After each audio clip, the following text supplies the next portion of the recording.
Openi Kofi Chei eye asonani ya wo free tanoso.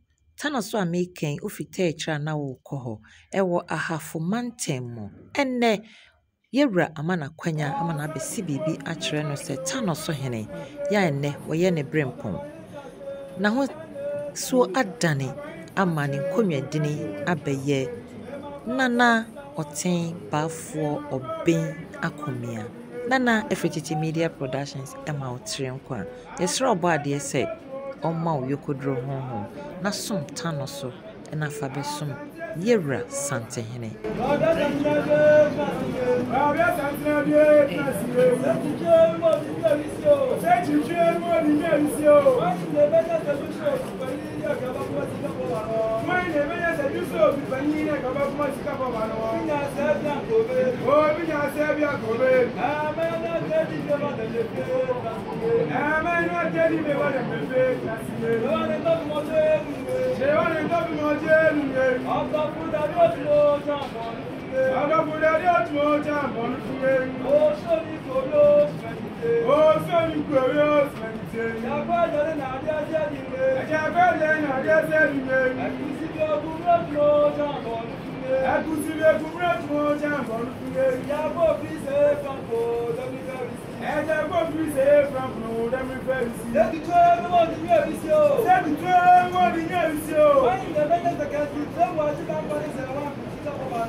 Mesre otu fontam kese kantam kese se mina nani akuyam wabwatin mina nani asarbafo a odikai no wafane asarbafo a otosumienu mina nani sompa ombesum sikadwa mabika santeman eno na meba beto aso se otu frofre me anopa awia anwumre anajo se desumu pa misoi yare se mama beto otu fontam kese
Amen.